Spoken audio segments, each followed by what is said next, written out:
اصل میں ساری صورتحال کے نا ہمیں سیاسی پہلوؤں کا جائزہ لینا پڑے گا کہ آخر وہ کون سی وجوہات ہیں کہ حکمران طبقہ جو ہے وہ جو حکومت کا انداز ہے وہ عام آدمی کے لیے سخت سے سخت کرتا چلا جا رہا ہے اور اس کو کسی قسم کی پریشانی نہیں ہے، کوئی رکاوٹ نہیں ہے، اس کی راستے میں کوئی مداخلت نہیں ہے.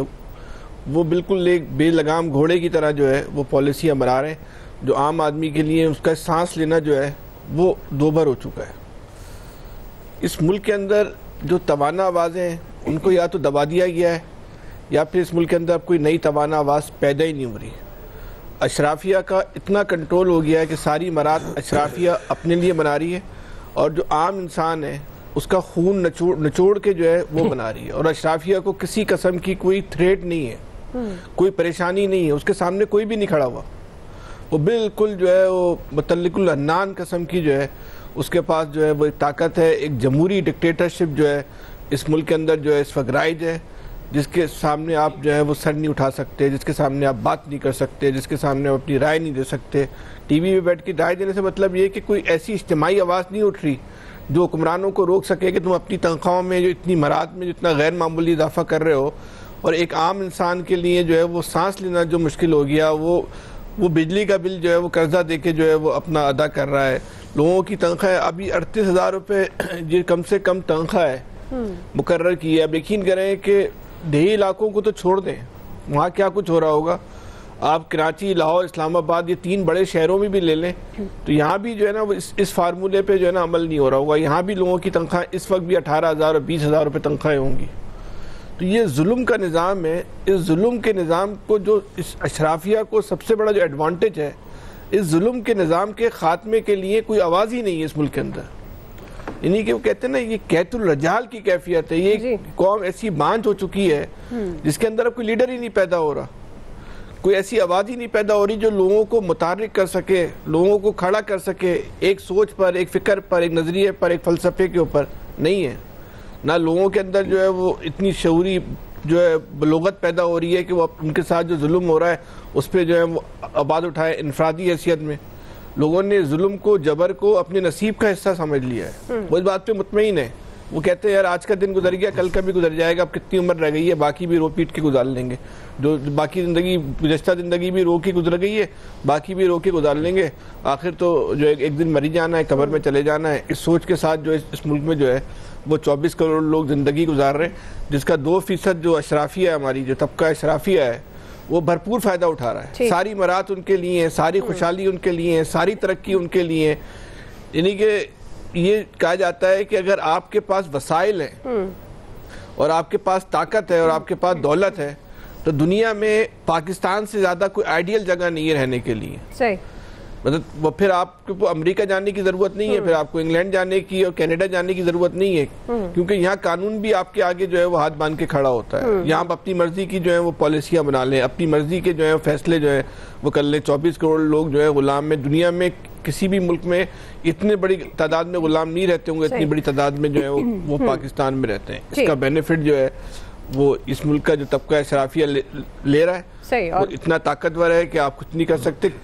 سیاسی طور پہ بھی، غیر سیاسی طور پہ بھی، بیوروکریسی کی شکل میں بھی، تاجروں کی شکل میں بھی وہ اپنے تمام فیصلے کرنے میں آزاد ہے. اور کوئی مستقبل قریب میں بھی کوئی حالات کی تبدیلی کا امکان نہیں ہے. تو صبر شکر کریں، انتظار کریں کہ باقیہ زندگی بھی اسی طرح گزر جائے گی. ڈاکٹر سندو صاحب، صبر شکر سے چلانی چاہیے یا پھر آپ کو لگتا ہے کہ یہ مسئلہ جو فیصل صاحب بات کر رہے ہیں کہ آواز اٹھانے کا ہے، کوئی ایسی آواز نہیں ہے جو جھنجھوڑے حکومت کو، یا پھر گورنمنٹ کی ترجیحات ہی مختلف ہیں، عام آدمی ہے ہی نہیں؟ ڈاکٹر صاحبہ دیکھیں جی، there is nothing one sided. I believe کہ تالی دونوں ہاتھوں سے بجتی ہے. آپ نے دیکھا کہ ابھی پچھلے دنوں ہم نے جو ایران اسرائیل کانفلکٹ کے بعد سیز فائر دیکھا. آپ کو کیا لگتا ہے کہ کیوں سیز فائر تک نوبت پہنچی؟ کیونکہ نہج تیسری جنگ عظیم تک پہنچ گئی تھی اور اس سیز فائر کے پیچھے بہت سارے محرکات کار فرما تھے، جس میں ٹریڈ روٹس کا بہت بری طرح متاثر ہونا بھی تھا.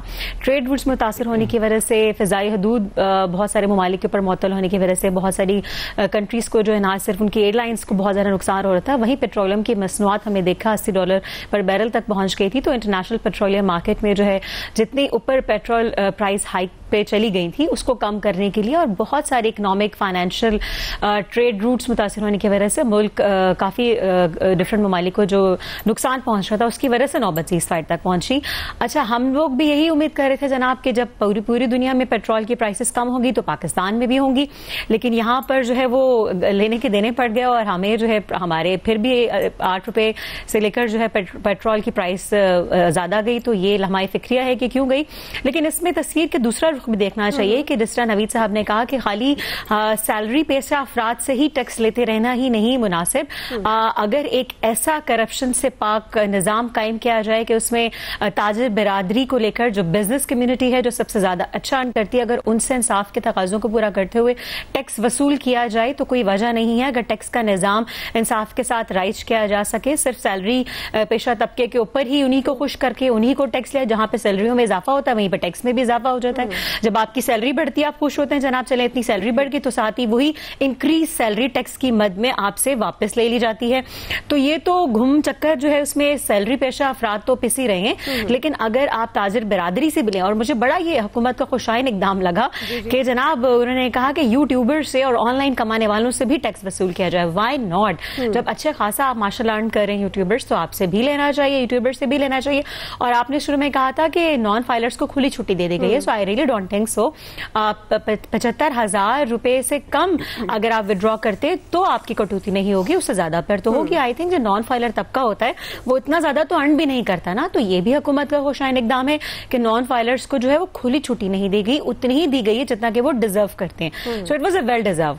तो सारा मलबा हमेशा हुकूमत के कंधों पर डाल देना भी जो है वो इंसाफ का तकाजा नहीं है। अभी हमने सवात ऑपरेशन में देखा कि लोगों की अपनी नाअहली भी होती है, मतलब आप बेहतियाती से काम लें, आपको पता है कि आपका मुल्क जो है वो इकोनॉमिकली फाइनेंशियली बहुत स्ट्रगलिंग फेज में है, तो आप बेहतियाती बढ़ते जाएं, आप टैक्स ना दें, आप केयरलेसनेस का मुजाहरा करें और फिर at the end of the day सारा मलबा उठा के हुकूमत के कंधों पर डाल देना बिल्कुल भी मुनासिब नहीं है। वो लोग जो टैक्स नहीं देते उनको कटहरे में लाना चाहिए, और जिनको रियायत मिल रही है उस पर तो आप खुदा का शुक्र बजा लाएं कि अच्छी बात है हमारे गरीब आवाम को, सफेद पोश तबके को, नॉन फाइलर्स को जो है कहीं तो रियायत मिली। तो और यूट्यूबर्स जो कि बहुत ज्यादा अर्न कर रहे हैं। अच्छा, इसमें मैं बात ये भी कहना चाहूंगी, यूट्यूबर्स जो कि शायद they are not as perform journalist और वो शायद वो पढ़कर वहां तक नहीं पहुंचते हैं। बहुत कम यूट्यूबर्स हमने देखे हैं जो कि इस चीज के नॉलेज रखते हैं, इल्म रखते हैं। जैसे हमने देखा वी हैव कैमरा अल्हम्दुलिल्लाह on our main stream media channels, we don't have that check and balance body on YouTubers and on social media ना, तो उनके ऊपर एक चेक एंड बैलेंस बॉडी नहीं है। उनको खुली छुट्टी मिली हुई है, वो अर्न भी अच्छा कर रहे हैं, उनके ऊपर टैक्स भी नहीं दे रहे हैं। तो ये भी मेरा ख्याल है करप्शन की एक किस्म थी। तो लकीली यूट्यूबर्स के और ऑनलाइन अर्न करने वालों के ऊपर जो है वो भी लगा है, भैया आप आराम से घर बैठ के कोई भी किसी किस्म का कंटेंट आप वायरल कर देते हैं, आप नहीं देखते उसमें फैक्ट्स एंड फिगर चेक नहीं करते हैं, आप नहीं देखते कितनी मिस इन्फॉर्मेशन आप वहां तक पहुंच रही है, तो ऊपर से आप अर्न भी अच्छा कर रहे हैं, ऊपर से टैक्स भी नहीं दे रहे हैं। तो खुली छुट्टी तो यहाँ मिली हुई है, उन बेचारे सफेद पोश तबका को नहीं मिली हुई जो कि नॉन फाइलर है। तो I think it goes both in जी। चले, आप समझती हैं कि ये जो ई कॉमर्स ख़ास तौर पर ये जो बात हो रही है यूट्यूब पर की, इसके हवाले से ये बड़ा खुशाइंद है, लेकिन बहरहाल ज़ाहिर है दो तरफ़ा इसको इसलिए भी नहीं कहा जा सकता क्योंकि टैक्स वसूल करना और टैक्स नेट को बढ़ाना, टैक्स के दायरेकार को बढ़ाना, फिर ये गवर्नमेंट का काम है और गवर्नमेंट से मुंसलिक जो इदारे इससे वाबस्ता हैं उनका काम है। ज़ाहिर है एक आम आदमी इसमें नहीं आता, तो जो तबका ख़ास तौर पर तनख्वाहदार तबका टैक्स की मद में पिसता है वो भी ज़ाहिर है मजबूर होता है क्योंकि एट सोर्स उसकी तनख्वाह से वो टैक्स ले लिया जाता है। बहरहाल बुनियादी सवाल था, आवाम की मुश्किलात नए माली साल में कम होंगी या बढ़ेंगी, राय आप जान चुके हैं। क्विकली ब्रेक से वापस आएंगे। मखसूस नशिस्तों के मामले में हमारा सवाल होगा, पीटीआई पार्लियामेंटेरियंस की दरख्वास्त पर पेशावर हाई कोर्ट ने मखसूस नशिस्तों पर हल्फ लेने से रोक दिया है। हम सवाल ये उठा रहे हैं कि यह अबूरी रिलीफ है या कोई नया आईनी तनाज़ा कहा जा सकता है। राय लेते हैं ब्रेक के बाद।